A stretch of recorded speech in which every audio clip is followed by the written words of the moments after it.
How to start a glass business. This video is designed to help you determine if your glass business idea is feasible. To identify questions and problems you will face in converting your idea into reality. And to prepare for starting your glass business.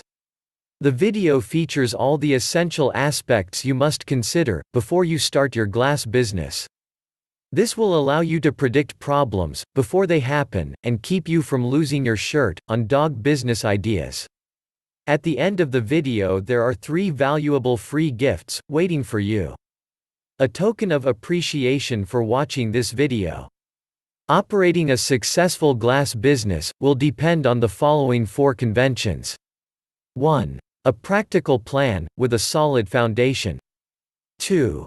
Dedication and willingness to sacrifice to reach your goal. 3. Technical skills.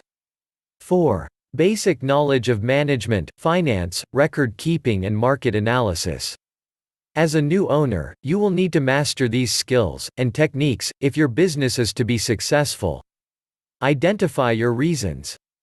As a first and often overlooked step, ask yourself why you want to own your own business. Check the reasons that apply to you. 1. Freedom from the 9-to-5 daily work routine. 2. Being your own boss. 3. Doing what you want, when you want to do it. 4. Improving your standard of living. 5. Boredom with your present job. 6. Having a product or service for which you feel there is a demand. Some reasons are better than others, none are wrong. However, be aware that there are trade-offs. For example, you can escape the 9-to-5 daily routine, but you may replace it with a 6 a.m. to 8 p.m. routine. Preliminary analysis, major flaws. A yes response to questions such as the following would indicate that your business idea has little chance for success. 1. Are there any causes, such as restrictions, monopolies, shortages, that make any of the required factors of operation unavailable, such as unreasonable cost or scarce skills? 2. Are capital requirements for entry or continuing operations excessive? 3. Is adequate financing hard to obtain? 4. Are there factors that prevent effective marketing? A self-analysis. Starting a business requires certain personal characteristics. This portion of the video deals with you, the individual. This next group of questions, though brief, is vitally important to the success of your plan. It covers the physical, emotional, and financial strains you will encounter in starting a new business. Are you aware that running your own business may require working 12 to 16 hours a day, 6 days a week, and maybe even Sundays and holidays? Do you have the physical stamina to handle the workload and schedule? Do you have the emotional strength to withstand the strain? Are you prepared, if needed, to temporarily lower your standard of living until your business is firmly established? Is your family prepared to go along with the strains they too must bear? Are you prepared to lose your savings in case your plan fails? Finding a niche. Small businesses range in size from a manufacturer, with many employees, and millions of dollars in equipment, to the lone window washer, with a bucket and a sponge. Obviously, the knowledge and skills required for these 2 extremes are far apart, but for success they have one thing in common. Each has found a business niche, and is filling it. The most critical problems you will face, in your early planning, will be to find your niche, and determine the feasibility of your idea. Get into the right business at the right time, is very good advice, but following that advice may be difficult.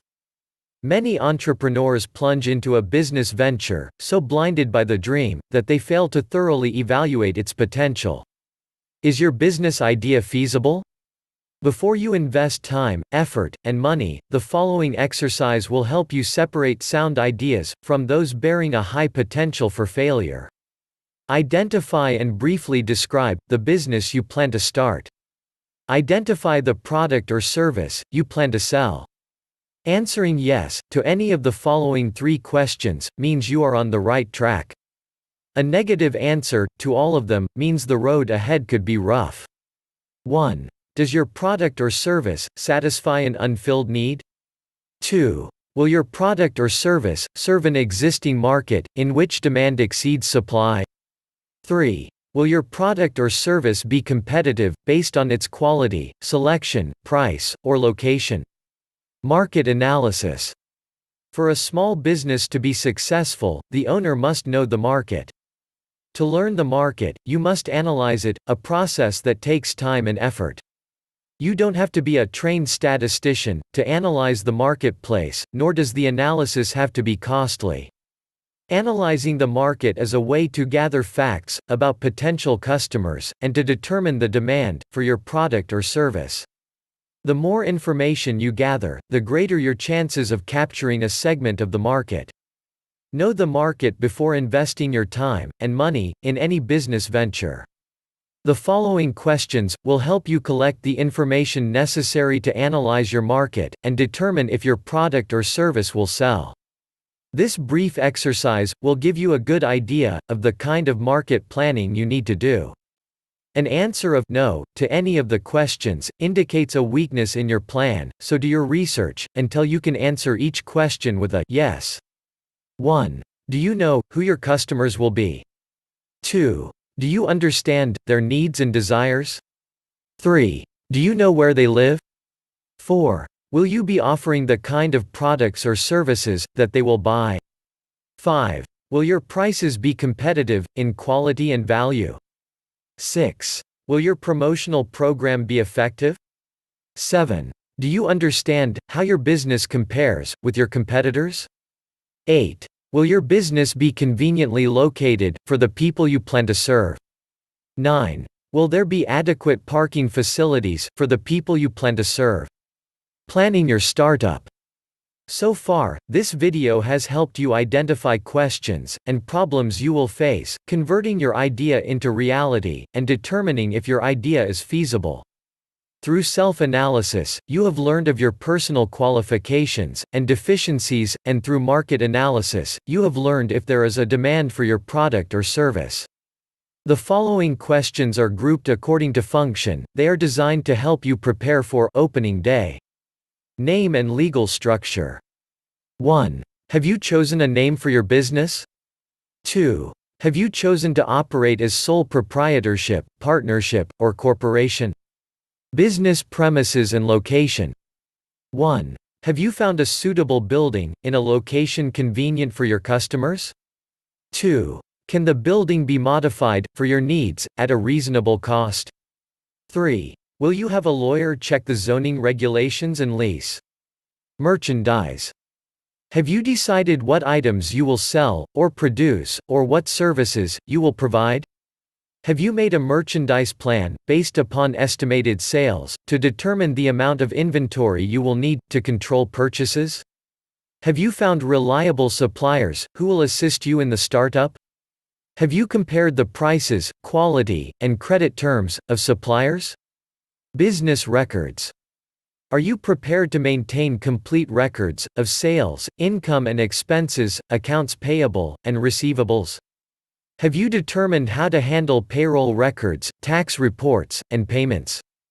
Do you know what financial reports should be prepared, and how to prepare them? Finances. A large number of small businesses fail each year. There are a number of reasons for these failures, but one of the main reasons is insufficient funds.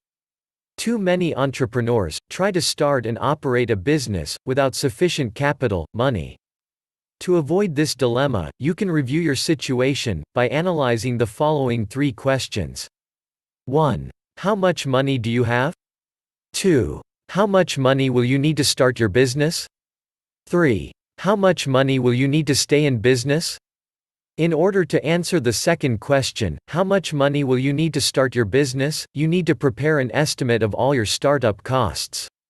Here is a list of items you may need to take into account. Note that this list is for a retail business. Items will vary for service, construction, manufacturing or online firms. Decorating and remodeling, fixtures and equipment, installing fixtures and equipment, services and supplies, beginning inventory cost, legal, professional fees, licenses and permits, telephone utility deposits, insurance, signs, advertising for opening, unanticipated expenses. Now, the answer to the third question, how much money will you need to stay in business, must be divided into two parts, immediate costs, and future costs. From the moment the door to your new business opens, a certain amount of income may come in. However, this income should not be projected in your operating expenses. You will need enough money available to cover costs for at least the first 3 months of operation. The following list will help you project your operating expenses on a monthly basis.